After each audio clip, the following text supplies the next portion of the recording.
प्रत्येक मनुष्य को एक यही जो शुभ गुण है उसे धारण कर लेना चाहिए। क्या? परोपकार के कार्य करना हम प्रारंभ कर दें, आज से ही शुरू कर दें, फिर देखिए जीवन में आनंद कैसे आता है। असल हम चाहते क्या है, हम परोपकार करना तो चाहते नहीं है और चाहते हैं कि सारे लोग सारे उपकार मेरे ऊपर करते रहें। ये हमारे घर में ही शुरू कर दो, अपने घर से ही पहले शुरू कर दो। हम क्या चाहते हैं कि हम बैठे रहें और हमें भोजन बहुत बढ़िया फर्स्ट क्लास बन के मिल जाए। हम चाहते हैं कि हमें कुछ करना ना पड़े और सारी व्यवस्था हो जाए। नहीं, अपने अंदर एक दूसरे के प्रति ऐसी भावना लाइए कि हम परोपकार के कार्य करेंगे। कोई दूसरा कार्य कर रहा है तो हमें दूसरा कार्य कर लेना चाहिए, खाली नहीं बैठना चाहिए। तो परोपकार के भाव हमेशा अपने अंदर लाता जा। और परोपकार कैसे कर सकते हो? कोई गरीब व्यक्ति है उसे दान कर दो, कोई निर्धन व्यक्ति है उसे कपड़े दे दो, ये भी परोपकार कार्य है। और कोई बीमार व्यक्ति है उसकी सेवा कर दो, कोई वृद्ध व्यक्ति है तो उसकी देखरेख कर दो। ये सब परोपकार की श्रेणी में आते हैं। इसीलिए पहला गुण धारण कर लो कि परोपकार के कार्य हमें करना है। परोपकार के कार्य हमेशा अपने अंदर लाता जा और दोष जो तेरे जीवन में है उनको दूर हटाता जा, और जो तेरे जीवन में दोष है उनको हटाना शुरू कर दो। वास्तव में जीवन अच्छा बन जाएगा। और क्या बताया? सत्संग का प्रभाव बहुत बड़ा होता है।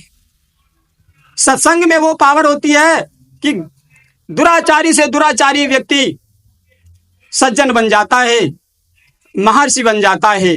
आइए मैं एक इसी सत्संग के ऊपर आपको एक दृष्टांत देकर समझाने का प्रयास करता हूं, समझिए। और ये इसलिए जरूरी है कि सत्संग तो बहुत जरूरी है ही, सत्संग से ही लोग सुधरते हैं।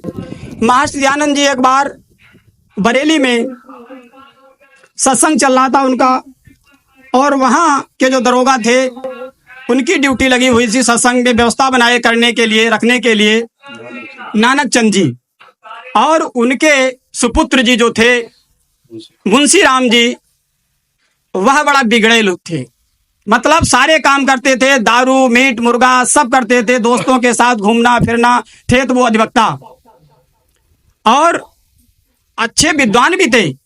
उनको उर्दू भी आती थी, संस्कृत भी आती थी और इंग्लिश भी आती थी। बड़ा अपने आप पर घमंड था कि मैं तो विद्वान हूं। जब पहले दिन इनके पिताजी ने, जो दरोगा जी थे, उनके उपदेश को सुना, उनके प्रवचन को सुना तो इतने प्रभावित हुए और अपने लड़के के जो व्यवहार से बड़े दुखी थे। तो घर पर जाकर के बुलाते हैं मुंशी राम जी को और कहते हैं कि मुंशी राम जी, एक बरेली में एक पंडित आया हुआ है और वो बहुत बड़ा विद्वान है, पंडित है, क्यों न तू एक बार चल के उनके वचनों को सुन ले, उनके उपदेश को सुन ले, हो सकता है तेरा कल्याण हो जाए। मुंशी राम जी कहते हैं, मन में विचार करते हैं कि अरे वो पंडित मुझे क्या बताएगा, हम पंडित के पास जाएंगे तो पंडित को क्या सुनेंगे, ऐसी भावना करके विचार करता है। लेकिन पिता ने जब बार बार आग्रह किया, हाथ जोड़ करके विनय की कि हे मुंशी राम, तू एक बार जरूर उन पंडित जी को चल के सुन ले।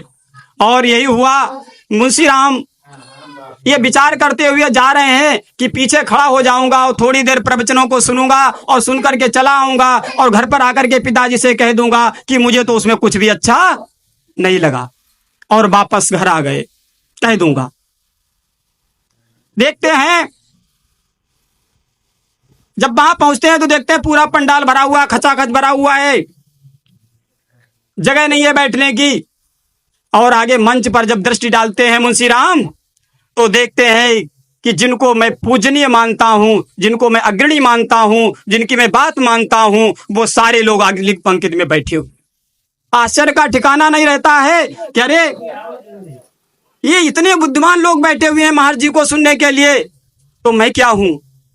और खड़े हो जाते हैं पीछे। महर्षि जी प्रारंभ करते हैं अपने उपदेश देना। सोच कर तो ये गए कि थोड़ी देर खड़े रहेंगे और चले आएंगे, लेकिन होता क्या है मित्रों, जब तक प्रवचन चलता रहा तब तक मुंशी राम जी पीछे खड़े सुनते रहे और टकटकी लगा के महर्षि दयानंद जी को देखते रहे, क्योंकि महर्षि दयानंद जी की एक एक बात में सत्यता थी, वेद के आधार पर थी, वेदानुकूल थी, और वो उनके दिलो दिमाग में उतरती जा रही थी। विद्वान तो थे ही, 3 भाषाओं को खूब जानते थे, संस्कृत को जानते थे अच्छी तरीके से, उर्दू को भी जानते थे और अंग्रेजी तो खूब ही बोलते थे। तो मित्रों, प्रवचन समाप्त हुआ,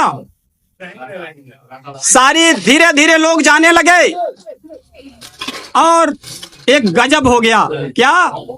मुंशी राम जी जो सोच रहे थे कि मैं घर चला जाऊंगा थोड़ी देर रुक करके, अब वो भीड़ तो वापस जा रही है और मुंशी राम आगे बढ़ रहे हैं।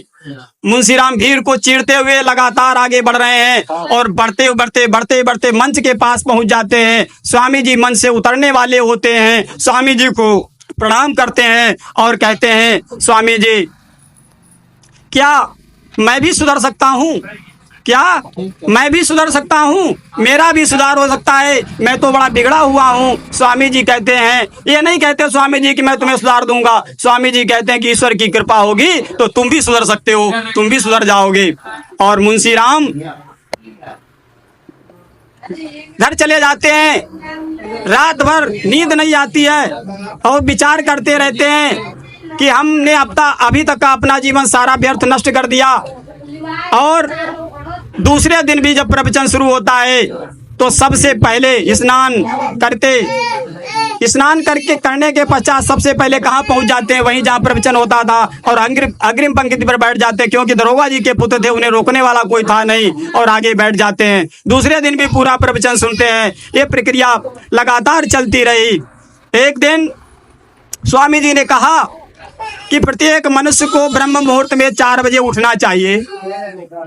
तो मुंशी राम जी सोचते हैं कि पता नहीं, लोग पर उपदेश कुशल बहुतेरे, दूसरों को तो उपदेश देने वाले बहुत होते हैं, लेकिन आज मैं परीक्षा करूंगा कि क्या ऐसा ही है।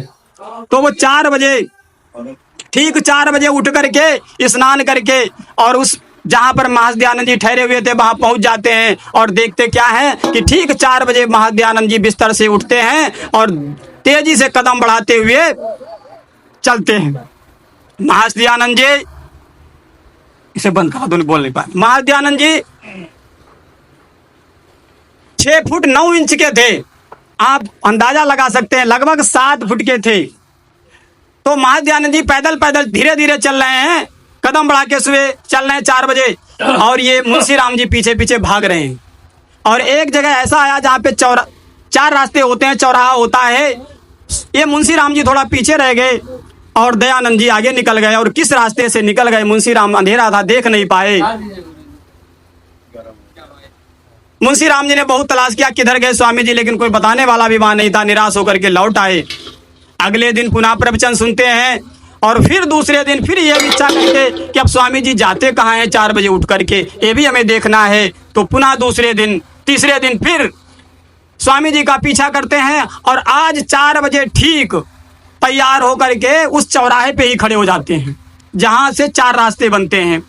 अब जब 4 रास्तों पे जहां खड़े स्वामी जी आएंगे तो पता ही लग जाएगा किस रास्ते पे जा रहे हैं। और जैसे स्वामी जी आए और जिस रास्ते पे मुड़े उसी रास्ते पे पीछे पीछे मुंशी राम भी चलना प्रारंभ कर देते हैं। और मुंशी राम तब तक स्वामी जी का पीछा करते हैं कि देखते रहते कहाँ जाते हैं। तो स्वामी जी एक बाहर जंगल में एकांत में जाते हैं और समाधि लगाकर बैठ जाते हैं और ईश्वर का भजन, स्तुति, उपासना वगैरह करते हैं और कई घंटे तक करते हैं। और जब उन ईश्वर स्तुति उपासना के बाद उठते हैं तो देखते हैं उनके चेहरे पर अजब सी मुस्कान, तेज, ओज, सब कुछ ऐसा लग रहा है कि कोई महान आत्मा बैठी हुई है।